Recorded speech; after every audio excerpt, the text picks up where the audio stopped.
Welcome to a moment of soul therapy. Today, I want to talk about soul wounds. So, what are soul wounds? Soul wounds are wounds that affect the soul. So, what is our soul? Our soul is a makeup of our will, our mind, our thoughts, right? Our intellect. It's a makeup of our appetites, our affection, our desires. So all these things comprise our soul.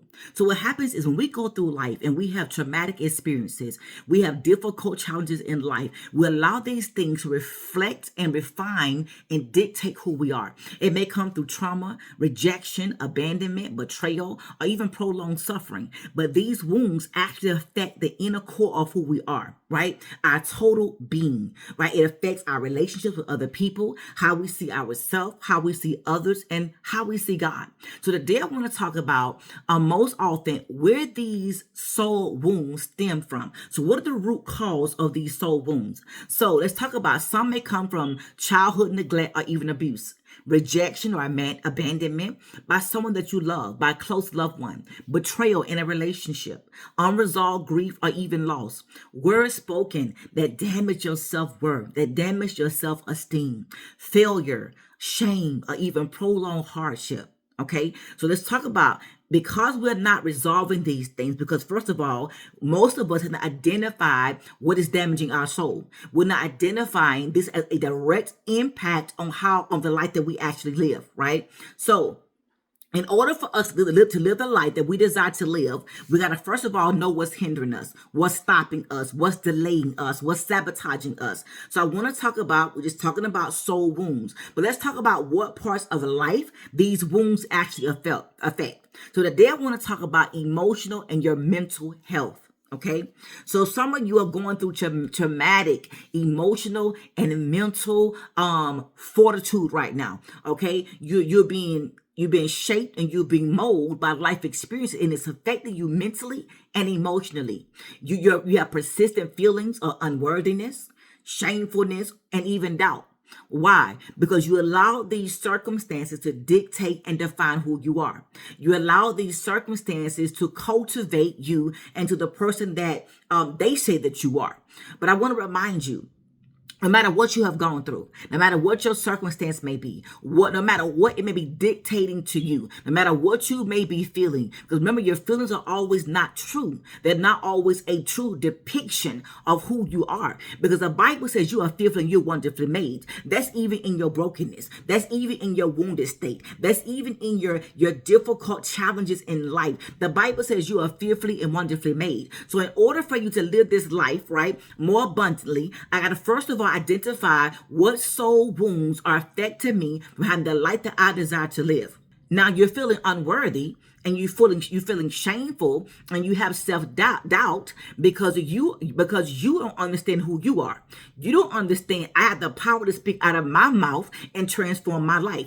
I got the power to reshape my mind frame and to reshape my beliefs, because a lot of us are being bound by limiting beliefs. All right. So let's talk about it also affects us. We have chronic anxiety, fear, and even depression. So ask yourself, is my life being governed by anxiety?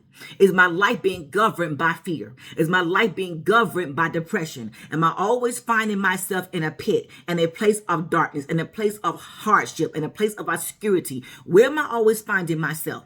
Do I always find myself agitated over nothing, over the smallest details of my life, because I want control, right? I want to be able to control the situation and other people. So if I cannot control my life, the lives of others, I become so overly agitated, so overwhelmed with anxiety and fear and depression. And I'm allowing myself, okay, to be governed by these emotions. All right. So it also creates difficulty in you actually managing your own emotions, which leads to either anger or emotional numbness. So think about where you are right now. How well are you managing your own emotions? Are your emotions managing you? Are they in control of you? Are they telling you how to respond? Are they telling you, are they dictating your life? Are they dictating your response and how you respond to other people? And evaluate your life, because until you evaluate and until I understand what I'm doing to my my own life, that I'm self-destructing, that I'm self-sabotaging my own life. I got to become, first of all, self-aware of these things. And then I have to understand the root. What is the root cause? What is causing me to respond this way? Why do I live a life like this? Why am I always anxious? Why am I always fearful? Why am I always depressed? Is it something outside of me that's contributing to this, or something internal? And most times it's internal. It's not the external things in life, because if they have that much control over you, and there's a problem. Nothing outside of you should have so much control over you that it keeps you in a place of constant anxiety, fear, and depression. Okay, I hope you're hearing me, because there is so much more to your life than where you are. There is so much more that God has called you to tap into than what you are currently experiencing. There is so much more beyond your anxiety, beyond your fear, and beyond your depression, and whatever else you may be living with. You should not be numb. You should not be callous. You should not have a hardened heart. Yes, I know it happened. Yes, I know it's painful. Yes, I know it's difficult, but it's not an excuse to stay where you are. This is the season that I need for you to heal. I need for you to get up. I need for you to take back your life, take back your identity, take back your authority, okay, over the enemy concerning your life. Some of you are so angry. You're so bitter. You're so callous in your heart, in your mind, in your thinking, in your relationships, that nobody wants to deal with you. And you think it's everybody else. They're the problem. No, sweetheart. No, sir. It's you. You are the problem. Because nobody wants to be around anybody that's toxic. Nobody wants to be around anybody that's always draining them and taking the life out of them. So when you show up, your energy flows. Did you not know that energy flows? So if you're always in a toxic place, guess what? It's going to keep you. It's going to keep you depressed. It's going to keep you angry. It's going to keep you agitated. It's going to keep you fearful. Why? Because the energy that energy is flowing, but you can't understand that's the reason why you're always angry, why you're always bitter, why you're always callous, why you're always unforgiving, why you can't move forward, why you can't love, and why you can't receive love. See, it's a difference when I'm in a place and I'm self-aware about what's going on. Then I make a conscious decision to either uproot myself, to move myself to a better environment, to a place that's going to better nurture me to become the person that God has called me to be. And lastly, I want to talk about, okay, and we do not deal, okay, with these soul wounds. It causes us to struggle with our own self-acceptance and our own self-love. Look at you. How do you speak to you? How do you treat you? How do you commit to you? How do you show up for you? Are you accepting you with your flaws, with your weaknesses, with your frailties, with your insecurities? Because baby, we all have them. I don't care what it looks like. I don't care what social media shows to you. See, they show you what you want to see. They show you what they want you to see. But in reality, each and every one of us has had some level of insecurity, some level of fear, some level of depression, we all have been there, but we have questioned our own self-worth. We have questioned our own acceptance. We have questioned our own self-love for ourselves. If anybody tell you they have not, they tell them a lie, because we're all human.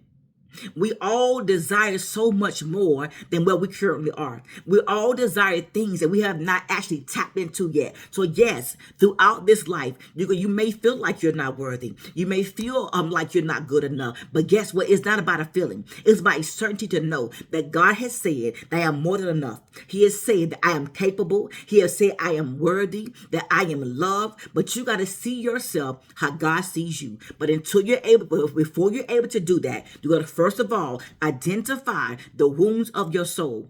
Identify where this traumatic experience is coming from. But it did not just happen. It's over a course of time. And most often it starts in our childhood. But guess what?